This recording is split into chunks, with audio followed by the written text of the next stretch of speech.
ہم اس کے پیچھے بھاگ رہے ہیں. ہمیں آج تک اتنی سی بات سمجھ نہ آ سکی کہ پروردگار نے تو ماں کے پیٹ میں بھی ہمیں روزی پہنچائی تھی. تو وہ پروردگار جس نے ماں کے پیٹ میں روزی پہنچائی تھی وہ اس دھرتی پر ہمیں روزی نہیں دے گا. یہ ذمہ تو اس نے لیا ہوا ہے. تو یہ بات سمجھ آ جائے گی اور اللہ کریم روزی کا اہتمام وہاں سے فرمائے گا جہاں سے ہمارا گمان بھی نہ ہوگا. جن چیزوں کو ہم اپنے وسائل کے لیے استعمال کرنا چاہتے ہیں پروردگار عالم اپنے فضل و احسان سے برکات عطا فرما دے گا. زمین بھی برکت دے گی, آسمان بھی برکت دے گا. لیکن شرط کیا ہے؟ وَمَن يَتَّقِ اللَّهَ, جو اللہ سے ڈرتا ہے. تقویٰ کیا ہے؟ اس کی تعریفات مفسرین نے مختلف بیان کی ہیں, صوفیہ کرام نے بیان کی ہیں. تقویٰ کی تعریف میں ایک بڑی پیاری بات کہ تقویٰ کو سمجھا جائے کہ تقویٰ کیا ہے. بڑی آسان سی ڈیفینیشن ہے اور وہ یہ ہے کہ تقویٰ یہ ہے کہ اللہ تعالیٰ جو تمہارا خالق و مالک ہے تمہیں جس جگہ جس وقت دیکھنا چاہتا ہے اس جگہ اس وقت تم موجود ہو, اور جس جگہ تمہارا رب تمہیں نہیں دیکھنا چاہتا اس جگہ تم موجود نہ ہو. بس آسان سی بات ہے. تمہارا پروردگار یہ چاہتا ہے کہ تم فجر کی نماز میں اس کے حضور سجدہ ریز ہو.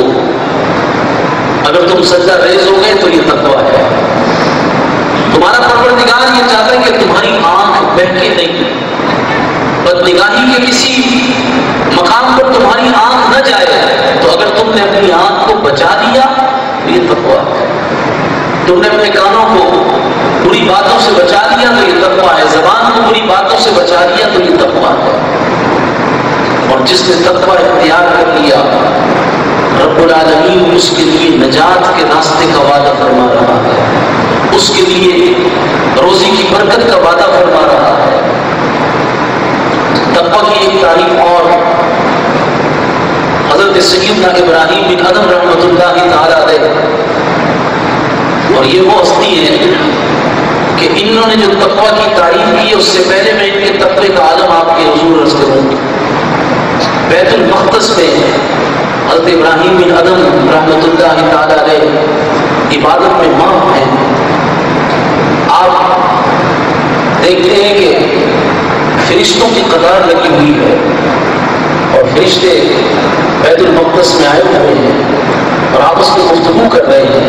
کسی نے پوچھا یہ کون ہے جو اس بیت المقدس میں 40 دن سے عبادت کر رہا ہے لیکن اس کی عبادت قبولیت کی طرف نہیں جا رہی؟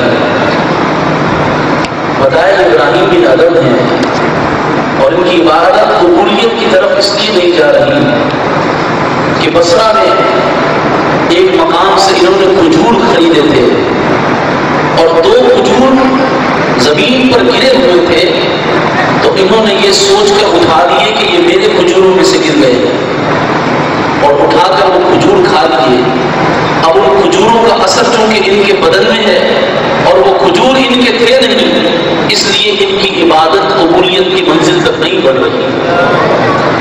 ابراہیم بن ادم نے جب سنا تو اسی وقت بصرہ کی طرف چل پڑے اور بڑی تلاش کے بعد اس مقام پر پہنچے. دیکھا تو کھجور بیچنے والا جو تھا پہلے کوئی اور آدمی تھا اب کوئی اور ہے. اس سے پوچھا تو اس نوجوان نے کہا ہاں میرے والد پہلے کھجور بیچتے تھے ابھی ان کا انتقال ہو گیا ہے تو میں ان کی جگہ کھجور بیچ رہا ہوں.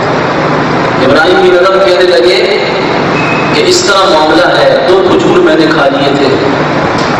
وہ لڑکا کہنے لگا ٹھیک ہے میں اپنا حصہ معاف کر دیتا ہوں لیکن میری والدہ اور بہن بھی ہے اور میرے والد کی وراثت کی وہ بھی مالک ہے, ان کا حق تو وہی معاف کریں گی. ابراہیم بن ادم سفر کر کے اس کے گھر پہنچے, اس کی ہمشیرہ اور اس کی والدہ سے بھی وہ کھجور معاف کرائی. جب واپس آئے بیت المقدس اور عبادت شروع کی تو پھر فرشتے آئے اور کہا ابراہیم بن ادم بڑا نیک بندہ ہے, جس نے یہ کام کیا کہ اپنے کجوروں کو معاف کرا دیا، قیامت کی شرمندگی سے بچ گیا، اب اس کی عبادت قبولیت کی منزل کو پہنچ گئی ہے۔ تو جس بندے کا دل اتنا تقویٰ سے لبریز تھا، وہ تقویٰ کی تعریف کیا کرتے ہیں؟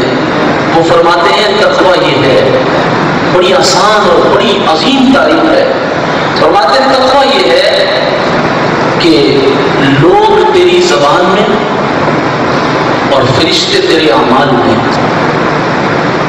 اور اللہ رب العالمین تیرے دل میں کوئی بگاڑ نہ دیکھے۔ یعنی لوگوں کو اپنی زبان سے کوئی تکلیف نہ دو اور زبان سے کوئی ایسا کام نہ کرو، اور فرشتے قرآن فرماتے ہیں وَإِنَّ عَلَيْكُمْ لَحَافِظِينَ كِرَامًا كَاتِبِينَ يَعْلَمُونَ مَا تَفْعَلُونَ، تم پر 2 فرشتے مقرر ہیں لکھنے والے، وہ تمہاری ہر بات کو لکھ لے جاتے ہیں، جو تم کرتے ہو وہ لکھ لیتے ہیں۔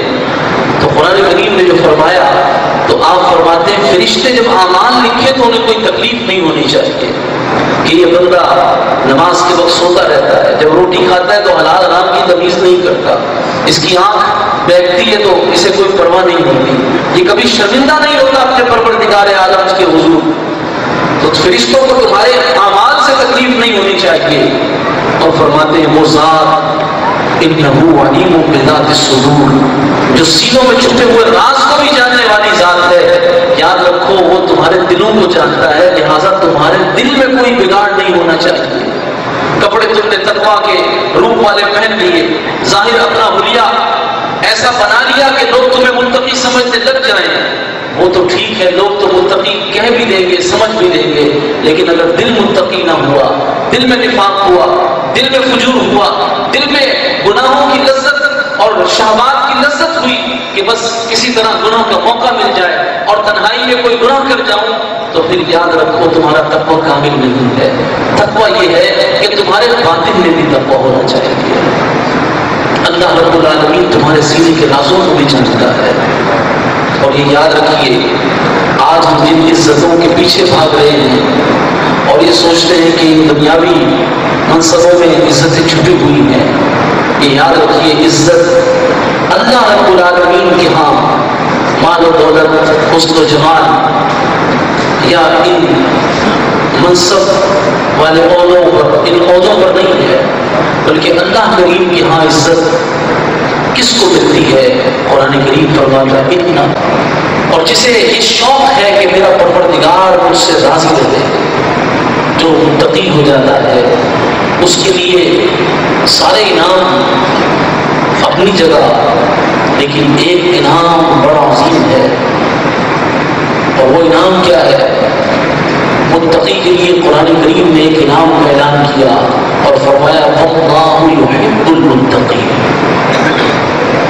ایک تو یہ ہے کہ بندہ کہے کہ میں اللہ سے محبت کرتا ہوں، پوری زندگی کہتا رہے، لیکن یہ اس بات کی سند نہیں ہوئی۔ اللہ رب العالمین خود فرماتے کہ میں اس سے محبت